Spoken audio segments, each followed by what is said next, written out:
Olá, mais uma vez aqui o professor Alex Siqueira, mas agora para darmos uma continuidade na nossa aula da primeira lei da termodinâmica, certo? No nosso último vídeo, nós falamos um pouco sobre energia interna, o conceito da energia interna, como que ela pode ser dimensionada num aspecto mais idealizado, legal? E também falamos sobre a primeira lei da termodinâmica e algumas análises. Análises essas que utilizaremos hoje nos nossos exercícios aqui da apostila. Ok, meus queridos alunos do segundo ano? Beleza, galera? Então vamos lá. Como você pode ver na nossa telinha aqui, calma que eu vou dar um zoom ainda, eu selecionei três questões da nossa apostila. A primeira questão que eu selecionei está lá na página 47. A questão é a questão número 18. Legal? Bom, a questão diz o seguinte, olha.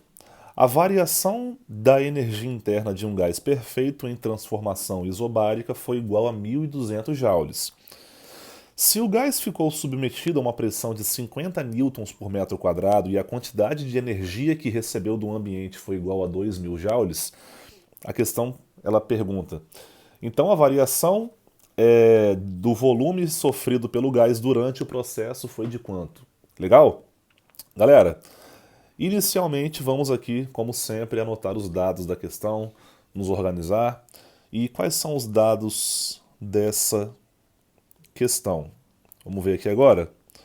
Bom, eu sei que é uma transformação isobárica. Se a transformação é isobárica, a pressão ela é igual a uma constante.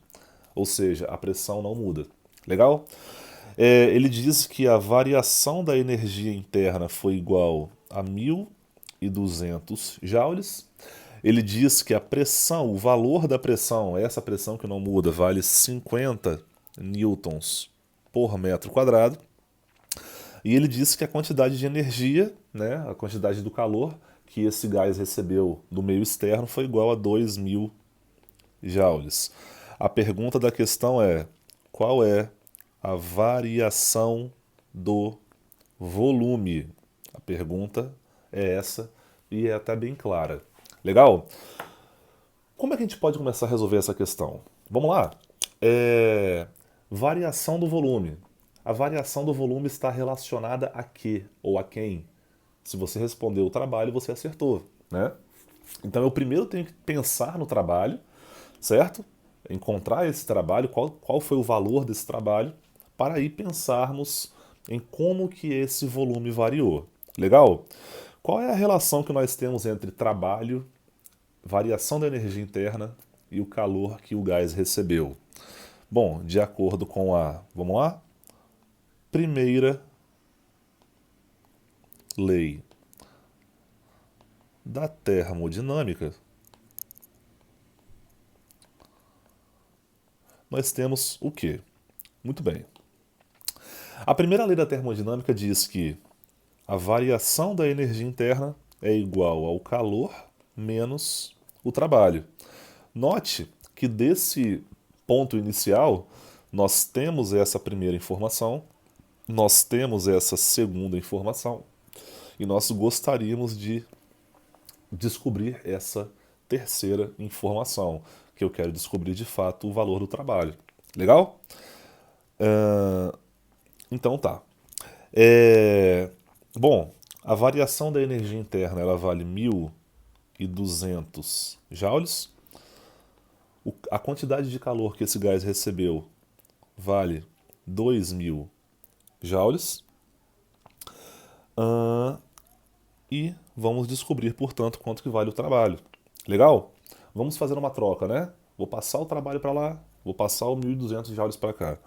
Fica assim: o trabalho é igual a 2.000 joules menos 1.200 joules, totalizando num trabalho igual a 800 joules. Beleza? Então, da quantidade total de energia em forma de calor que esse gás recebeu, no caso os 2.000, ele utilizou, né, para realizar esse trabalho apenas ou 800 joules. Legal? Agora, como é que nós podemos relacionar isso com a variação do volume? De fato, pelo trabalho termodinâmico, nós sabemos que trabalho é igual a pressão vezes variação do volume, lembra? Então, portanto, a variação do volume é igual ao trabalho dividido pela pressão. Puxando aqui uma linhazinha só para organizar aqui. Então nós temos que a variação do volume é igual ao trabalho, que vale 800 joules, você viu aqui em cima, dividido pela pressão de 50 newtons por metro quadrado. Podemos cortar aqui os zerinhos, né? Olha, 0 com 0. 80 dividido por 5 vale quanto? A variação do volume é igual a 16, organizando as unidades de medida, metros cúbicos. Essa é a nossa primeira resposta. Pegando a questão lá em cima, 16 metros cúbicos, a resposta é a letra D. Pode marcar aí como a resposta dessa primeira questão. Beleza? Vamos para a segunda questão então? A segunda questão que eu selecionei aqui da apostila de vocês é uma questão lá da página, ainda na página 47, e a questão é a questão número 19. Desconsidera esse númerozinho que está aqui. Beleza? Bom, a questão diz o seguinte: o gráfico da figura representa um ciclo termodinâmico reversível ABCA, ou seja, o gás ele começa no estado A, passa para o estado B, vai para o estado C e volta para o estado A. Experimentado por 1 mol de um gás ideal. De acordo com o gráfico, analise as afirmativas abaixo e responda de acordo com o código. Dado: constante universal dos gases, R, ele me dá aqui em unidades do Sistema Internacional de Medidas, né? 8,3 joules por mol por Kelvin. Beleza? Então vamos nessa aqui, ó. Afirmativas, né? A primeira afirmativa diz que a variação da energia interna do ciclo completo ABCA é nula. Bom, o nosso gás ele começa no estado A com uma certa temperatura, com uma certa pressão e com um certo volume. Legal? Ele sofre algumas transformações e depois volta para o mesmo estado, com a mesma pressão, com o mesmo volume, com a mesma temperatura. Então, se a temperatura não variou, portanto, a energia interna também não variou. Isso significa que a variação da energia interna num ciclo fechado, ela realmente é nula, ela realmente é zero. Então a primeira afirmativa está correta, ok? Segunda afirmativa: em um ciclo completo entraram 124,5 joules de calor no sistema. Aí a gente tem que tomar um pouquinho mais de cuidado, beleza? Olha só. Trabalhando com essa segunda afirmativa, vamos trabalhar aqui, ó, segunda afirmativa, nós precisamos analisar alguns pontos, primeiramente.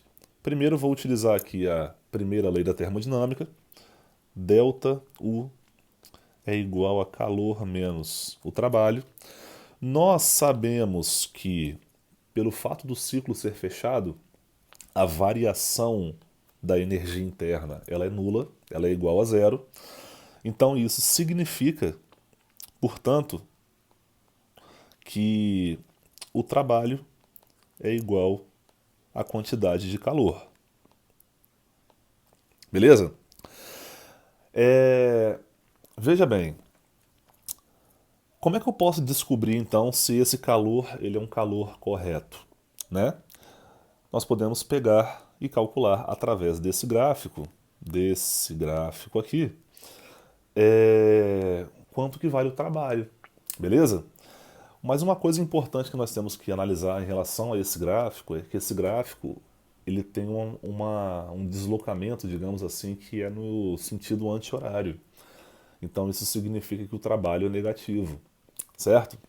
O trabalho sendo negativo, significa que, consequentemente, o calor também é negativo, certo?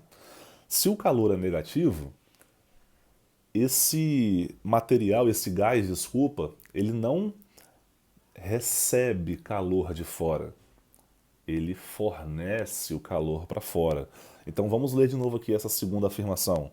Em um ciclo completo, entraram, ou seja, o meio forneceu calor para o gás? Não. É o gás que fornece o calor para o meio. Então, quando nós entendemos um pouquinho mais esses aspectos, nós podemos, em certas maneiras, aí, evitar algumas continhas que poderiam ser, digamos assim, desnecessárias. Então, assim, só para resumir para vocês: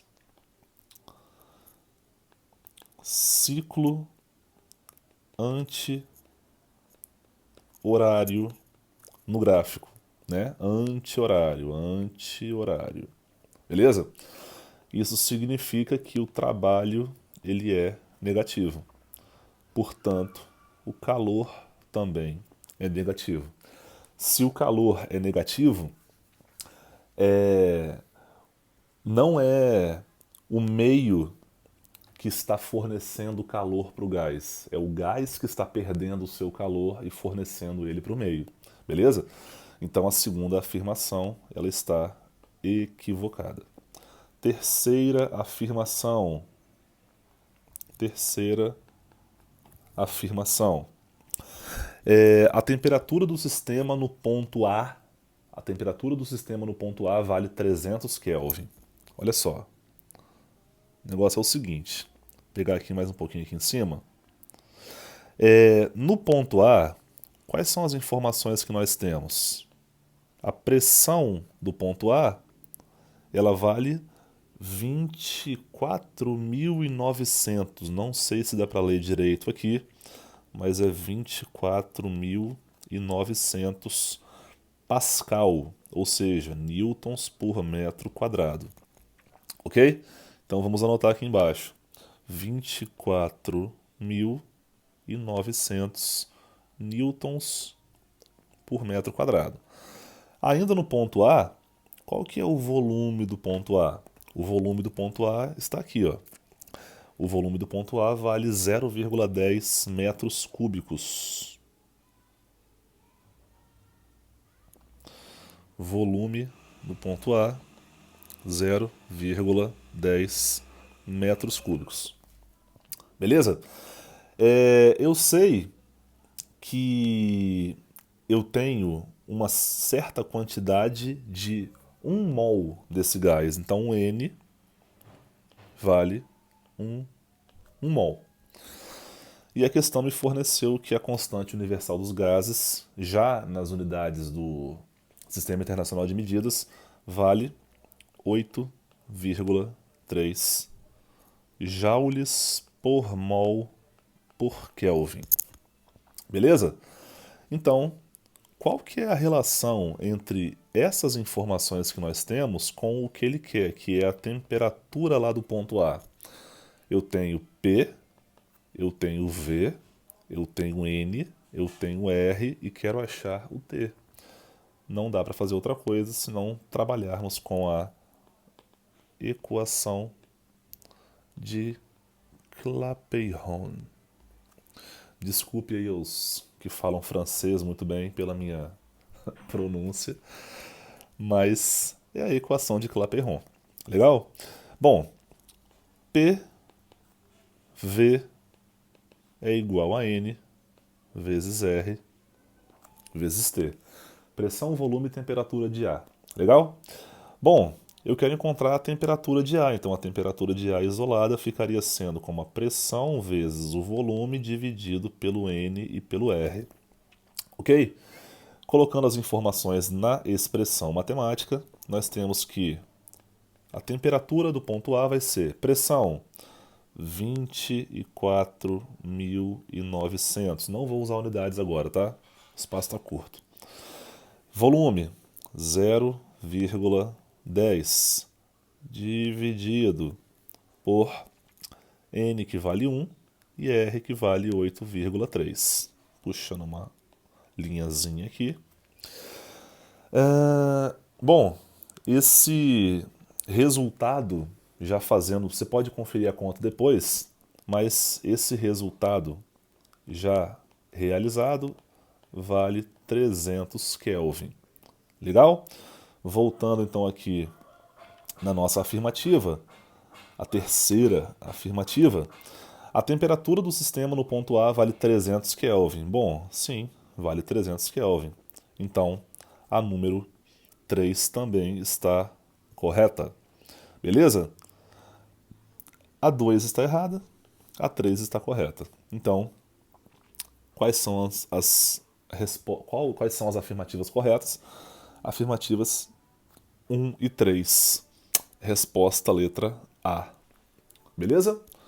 Por último, mas não menos importante, nós temos essa questão aqui, olha. Essa questãozinha aqui.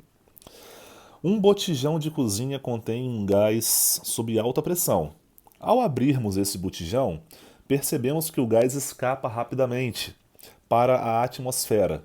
Como esse processo é muito rápido, podemos considerá-lo como um processo adiabático, né? Ou seja, não há troca de calor. Considerando que a primeira lei da termodinâmica é dada por. Ele já até deu aí, vou até escrever aqui embaixo. ΔU é igual a calor menos o trabalho. Onde ΔU é a variação da energia interna do gás, Q é a energia transferida na forma de calor, e W, repara que ele chamou o trabalho de W, W vem de work. Nós utilizamos no ensino médio mais a letra tau, que é a nossa letrinha tradicional de trabalho aí, a letra grega. O trabalho realizado pelo gás, ele fala que é correto afirmar o quê? O que é correto afirmar? Bom, já pegando aqui essa questão, nós sabemos o seguinte, que se a transformação é adiabática, você pode jogar fora aqui então o calor, certo? O que vai sobrar então? Vai sobrar que a variação da energia interna é igual a menos o trabalho. Se você multiplica pelos dois lados por menos um, multiplica por menos um dos dois lados, quanto que é ΔU vezes menos um? Seria menos ΔU. Menos ΔU. Quanto que é menos trabalho vezes menos um? Trabalho. Legal? Então, o que acontece aqui? Acontece que o trabalho realizado por esse gás, eu posso considerar que é um trabalho positivo, certo? E eu posso falar que a variação da energia interna é uma variação negativa. Então, se o trabalho é positivo e a variação da energia interna negativa, eu posso falar que, portanto, a variação da temperatura também é menor do que zero, também é negativa, a temperatura cai. Legal? Vamos ler então as opções. Ó. Letra A. A pressão do gás aumentou e a temperatura diminuiu. Bom, o trabalho positivo e a variação da energia interna negativa. Nós podemos falar que a pressão ela é mantida constante. Então não seria a nossa resposta. O trabalho realizado pelo gás foi positivo e a temperatura não variou. Tá, variou sim. Letra C, o trabalho realizado pelo gás foi positivo. O trabalho realizado pelo gás foi positivo. E a temperatura do gás diminuiu. Resposta letra C. Legal? Bom, gente, essa foi a nossa aula de exercícios de hoje. Fica aí um abraço, bons estudos para vocês. Qualquer dúvida em qualquer questão da apostila, né? Existem várias e várias outras questões na sua apostila, aqui eu só coloquei 3, legal? Por favor, me mande um e-mail no alexsiqueira.fis@apvix.com.br. Bons estudos, pessoal. Tudo de bom para vocês. Nos vemos na próxima semana com outras aulas